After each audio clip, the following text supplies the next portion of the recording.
तो MP board के class 10th के विद्यार्थियों, आज की इस क्लास में हम वार्षिक परीक्षा के लिए विषय विज्ञान का एक पेपर सोल्व करेंगे।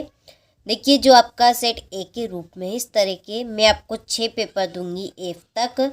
फुल सॉल्यूशन के साथ में हम इस पेपर को कंप्लीट करेंगे। अच्छे से मैं आपको पूरा प्रश्न पत्र समझाने का पूरा प्रयास करूंगी। ये आपका प्रश्न पत्र जो है ये आपका इंग्लिश मीडियम और हिंदी मीडियम दोनों के लिए रहेगा, यानी कि आपका जो पेपर है ये आपका हिंदी में भी है और इंग्लिश में भी है। तो ये आपका इस तरह का फ्रंट पेज रहेगा वार्षिक परीक्षा का पेपर का, जिसके ऊपर आपको पूरी जानकारी देखने को मिलेगी, जैसे कि आपको कितना समय दिया जाएगा पेपर में और पेपर आपका कितने नंबर का आएगा और कुछ निर्देश यहाँ पर दिए जाएंगे। आप पढ़ना चाहते हैं तो पढ़ भी सकते हैं, ठीक है। तो कुछ इस तरह का आपका ये फ्रंट पेज रहेगा। तो आपको देख सकते हैं आप किस तरह का आपका फ्रंट पेज रहेगा। और ये पेपर जो है ये आपका काफ़ी इम्पोर्टेंट है। तो आप सभी को अच्छे से धैर्य और शांतिपूर्वक अच्छे से सभी प्रश्नों को कंप्लीट करना है।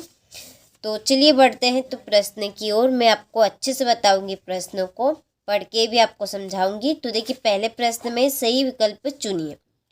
इसका आपका पहला क्वेश्चन है कि जल का पीएच मान होता है, जो जल है आपका उसका पीएच मान कितना रहता है। तो देखिए, जो जल है उसका आपका पीएच मान है 7। कितना रहेगा? 7 आपका इसका पीएच मान रहेगा। दूसरा प्रश्न है कि प्रकाश संश्लेषण की क्रिया पौधे के किस भाग में होती है। देखिए, जो प्रकाश संश्लेषण की क्रिया है वो पौधे के किस भाग में होती है। तो इसका आपका आंसर है पत्ती वाले भाग में आपकी प्रकाश संश्लेषण की क्रिया होती है। तीसरा प्रश्न है कि निम्नलिखित में कौन सा पादप हार्मोन है। तो देखिए, यहाँ पे आपके सामने 4 ऑप्शन रहेंगे, तो इनमें से आपको बताना है कि कौन सा पादप इनमें से हार्मोन है। तो इसका आंसर आपका है साइटोकाइनिन। चौथा प्रश्न है परागकोश में होते हैं। तो सभी को पता है कि परागकोश में क्या रहते हैं। तो परागकोश में आपके परागकण रहते हैं। पांचवा है मनुष्य की कोशिका में गुणसूत्र पाए जाते हैं। तो जो मनुष्य की कोशिका है उसमें जो गुणसूत्र है वो कितने रहते हैं, कितने उनमें पाए जाते हैं। तो इसका आंसर है आपका 23 जोड़े गुणसूत्र मनुष्य की कोशिका में पाए जाते हैं। छठा प्रश्न है लेंस की क्षमता का एसआई मात्रक है। जो लेंस की क्षमता है उसका आपको एसआई इसमें मात्रक बताना है कि क्या रहेगा। तो इसका जो आंसर है वो है डायोप्टर, और डायोप्टर को हम डी से प्रदर्शित करते हैं, ठीक है। चलिए, तो स्क्रीनशॉट आप यहाँ से ले लीजिए, यहाँ से इंग्लिश मीडियम वालों के लिए। जैसा कि मैंने अभी आपको कहा था, ये पेपर आपका हिंदी और इंग्लिश दोनों में रहेगा।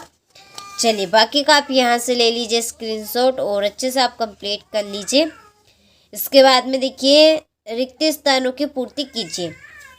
पहला है कि वे अभिक्रियाएं जिनमें अभिकारकों के बीच आयनों का आदान प्रदान होता है डेडेस अभिक्रिया कहलाती है, ठीक है। कि यहाँ पर आपको बताना है कि वे अभिक्रियाएं जिनमें अभिकारकों के बीच आयनों का आदान प्रदान होता है। किसकी बात यहाँ पे चल रही है? आयनों की। तो जिन अभिक्रियाओं में आयनों का अभिकारकों के बीच में आदान प्रदान होता है, वो कौन सी आपकी अभिक्रिया कहलाती है। तो इसका आंसर है आपका द्विविस्थापन, ठीक है। तो देखिए, यहाँ पर मैंने फिल इसलिए किए है ताकि आपको मैं पढ़ के अच्छे से समझा सकूं और ज़्यादा आपका टाइम वेस्ट ना हो, ठीक है। दूसरा प्रश्न है कि आधात्विक ऑक्साइड प्राह डेडेस होते हैं। जो आपके आधात्विक ऑक्साइड है वो कैसे रहते हैं प्रतः। तो इसका आंसर है आपका अम्लीय। तीसरा है अधातुएं प्राह विद्युत की डेडेस होती है। तो जो अधातुएं होती है विद्युत की क्या रहती है? कुचालक होती है। कुचालक यानी कि जिसमें करंट नहीं आता है। और धातुएं क्या होती है विद्युत की? सुचालक होती है, जिनमें करंट आता है, ठीक है। चौथा प्रश्न है तंत्रिका तंत्र की प्रमुख इकाई डेडेस है। तो जो तंत्रिका तंत्र है उसकी प्रमुख इकाई आपकी क्या रहेगी? तो इसका आंसर है आपका न्यूरॉन। पांचवा है मनुष्य में डेडेडे जनन होता है। तो मनुष्य में कैसा जनन होता है? लैंगिक जनन होता है। ठीक है, इसमें 2 जनक की आवश्यकता होती है, तो इसलिए ये आपका जो जनन है वो आपका लैंगिक जनन है। छठा प्रश्न है प्रतिबिंब की ऊंचाई और बिंब की ऊंचाई का अनुपात डेडेडेस कहलाता है। तो क्या कहलाता है आपका? प्रतिबिंब की ऊंचाई और बिंब की ऊंचाई का अनुपात आवर्धन कहलाता है। ठीक है, चलिए तो स्क्रीनशॉट आप ले लीजिए यहाँ से। इसके बाद में ये आपके इंग्लिश मीडियम वालों के लिए है, तो देखिए आपको इनको फिल कर लेना, क्योंकि सॉल्यूशन मेरे पास इसका नहीं है, इसलिए नहीं मैंने फिल नहीं किया। ठीक है, तो देखिए इस तरीके में आपको 6 मॉडल पेपर दूंगी। तो देखिए ये आपका सेट बी है। देखिए ध्यान से आप देखिएगा, ये आपका सेट बी है, ये आपका सेट सी है। ठीक है, चलिए इसके बाद में ये आपका सेट डी है, ये आपका सेट ई है और ये आपका सेट एफ है। ठीक है, तो आपके सामने 6 के 6 सेट पेपर है।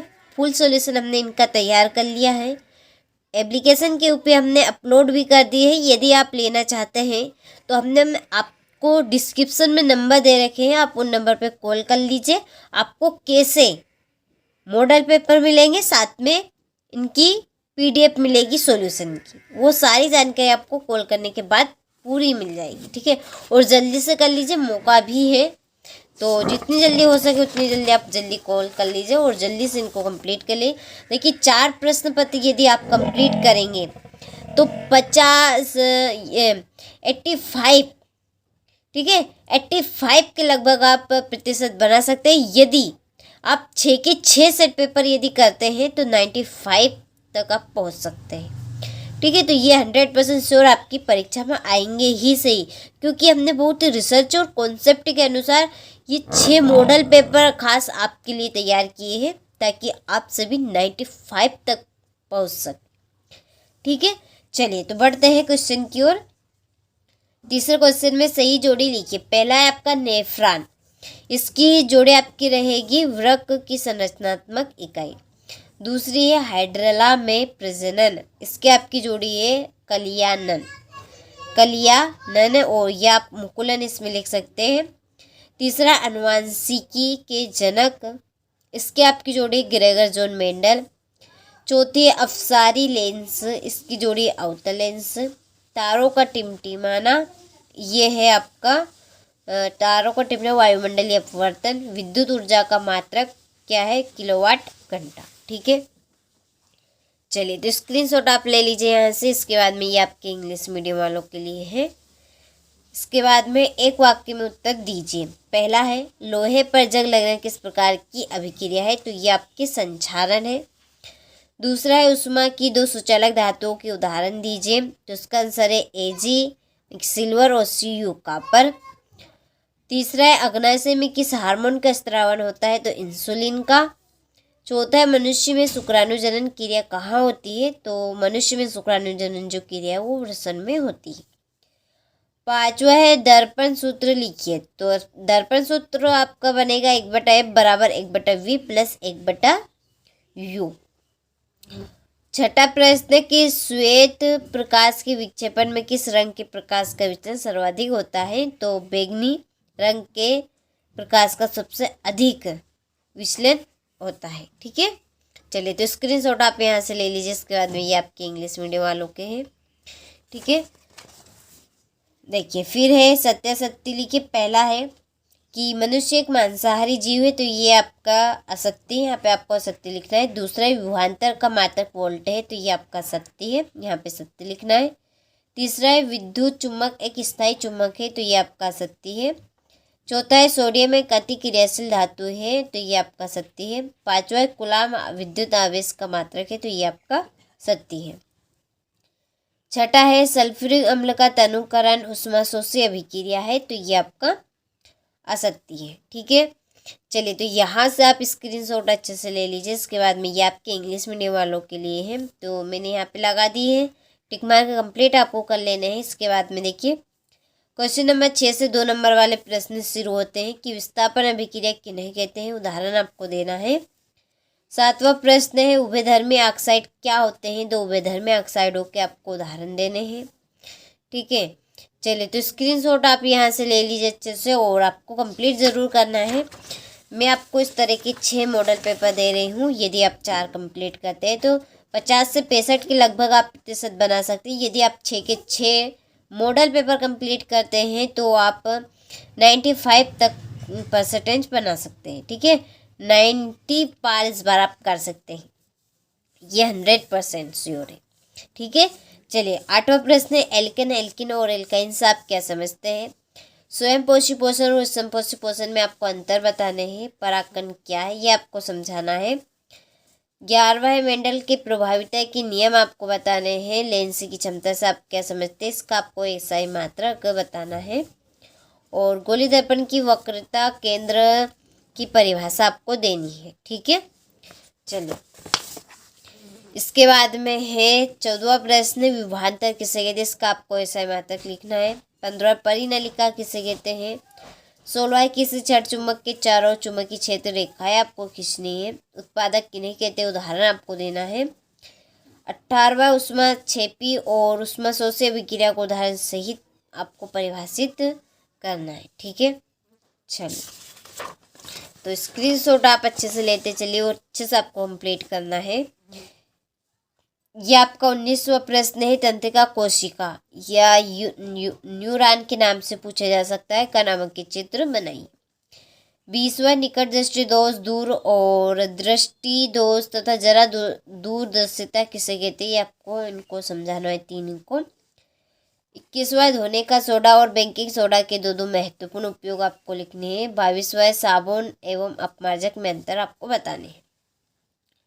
23वां प्रश्न है, मानव के उत्सर्जन तंत्र का नामक के चित्र बनाइए। ठीक है, तो ये आपका पूरा सेट ए हो चुका है। पूरे पेपर का आपने अच्छे से स्क्रीनशॉट ले लिया होगा।